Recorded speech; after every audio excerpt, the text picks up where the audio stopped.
On course now is Virginia Lang and Priceless. And we're coming to our next three people actually who are starting out are very interesting because, and what a magnificent recovery from Ginny. Look, he's having a little pig root, and he says, gosh, I've been waiting for this all day. Each rider sending him off on that cross country is I find, a nerve-wracking experience.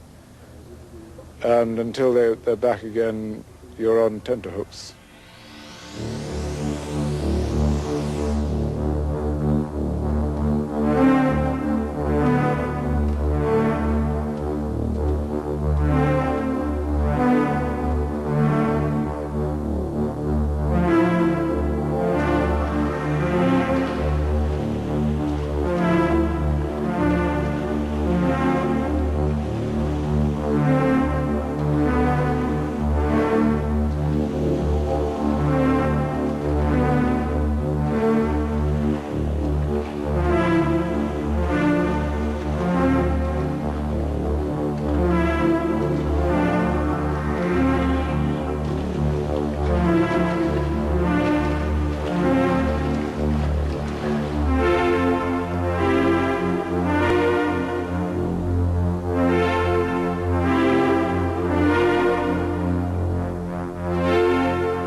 Of our crew were quite alarmed with what was happening on the cross-country course. We had heard the footing was almost intolerable. The rains that had come down the day before were making the very hard-going slick, a sort of ice slick, as if you were in a skating rink on the side of a hill.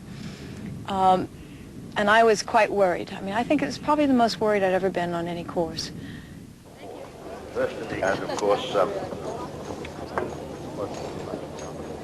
a constant medal winner.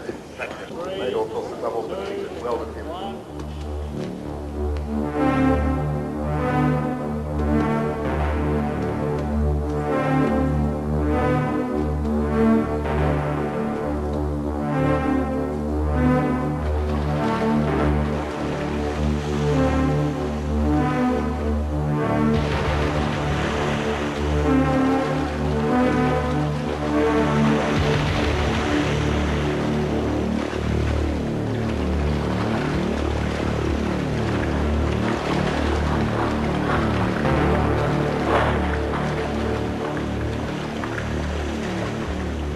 I've had quite a few falls. I've broken both ankles, cracked ribs, bruised lungs, broken jaw, broken arm. It is a high-risk sport for horses and riders.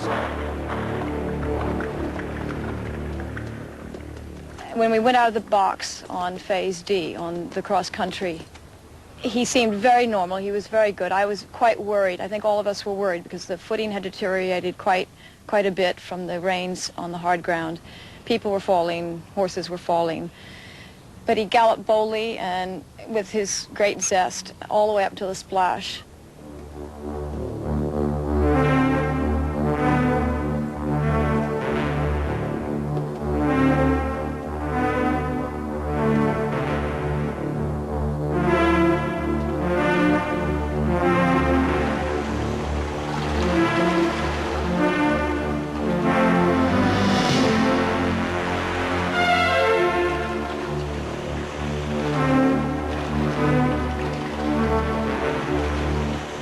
As a team, we had already lost one of our members, and I think it was essential to get around. If I'd been an individual, I would have pulled him up immediately. But I galloped him around, I cantered him around over galloping fences, and bless his heart, he jumped everything absolutely immaculately. But he just didn't have any speed. There's the agony of every stride saying, do I pull him up? Do I keep going? And about halfway up the famous Gawler hill, I saw blood coming back and hitting me on my breeches, and I knew that I was in trouble. I saw blood coming out of one nostril, and I thought, what do I do now? That's priceless. There goes the tail. And what is she, 35? I think she's only 43 seconds. Just have a check. It's only 43 seconds, and I think it's the closest.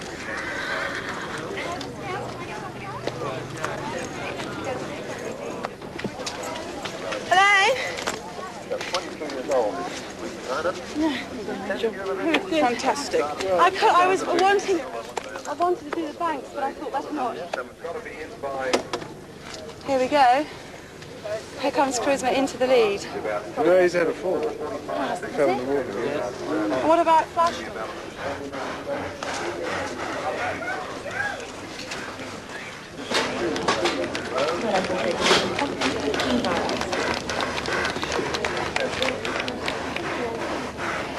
As I said, the main problem was the water, and it just seems like you're either lucky or unlucky there. Do you think it's worthwhile your coming here? Well, you got to come here to compete, haven't you? You've got to be in to win, so...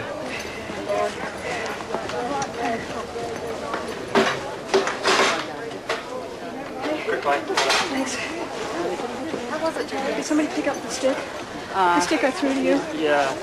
Can you run down and check? The more I think about it, the more I realize he must have really cracked his head because he jumped the double brush badly after it. It really was a conscious thing that I kept him going, but it weighs on me a lot, mentally and emotionally, because this horse is a good friend. Finvara is withdrawn, and the American team is out of the event. Ginny Lang, after adding only a few time penalties to her score, has moved into second place. Number 36, Priceless, is passed. In the lead is Tinks Pottinger of New Zealand, the only rider to complete the course within the time allowed.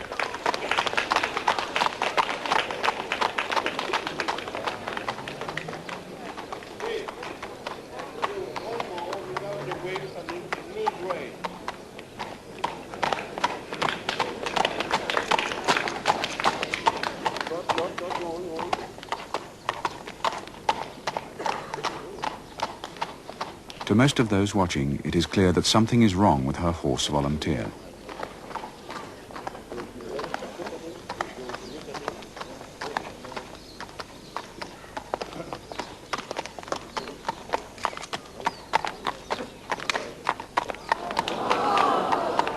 Volunteer is eliminated.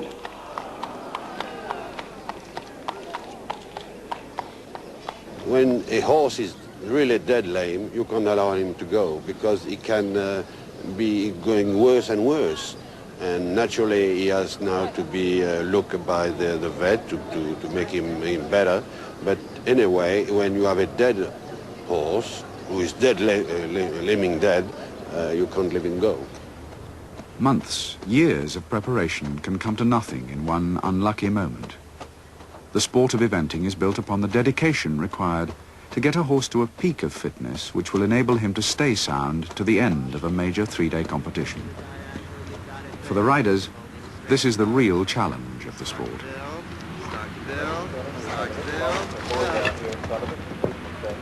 Still like a strike.